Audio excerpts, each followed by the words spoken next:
hello' everyone এতিয়া বাজে ৰাতিপুৱা 8টা আৰু আমি গৈছোঁ সিদ্ধিবিনায়ক দৰ্শন কৰিবলৈ কাৰণ বম্বে আহিছোঁ যিহেতু সিদ্ধিবিনায়কটো দৰ্শন কৰিবই লাগিব এয়া আহি পালোঁ আৰু ইয়াতে এটা ভাল যে এণ্ট্ৰিত জেন্টছৰ লাইন বেলেগ আৰু লেডিছৰ লাইন বেলেগ আৰু আমি এয়া এণ্ট্ৰি কৰি আমি অলৰেডি লাইনত বহুত লাইন ধৰিব লাগে এয়া আমি এটা মূৰ্তি দেখিলোঁ এইটো কিন্তু মেইন মূৰ্তিটো নহয় কাৰণ আমি অলৰেডি লাইনত আছোঁ মোৰ মূৰ্তিটো ভাল লাগিল কাৰণে ভিডিঅ' বনাই ল'লোঁ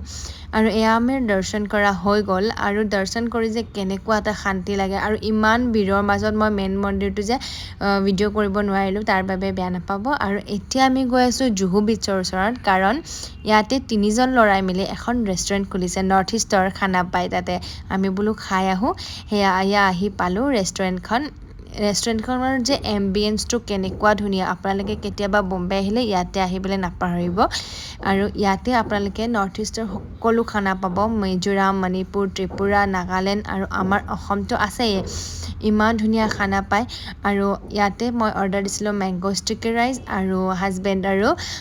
অৰূপে দিছিলে পৰ্ক থালি কেনেকুৱা খাবলৈ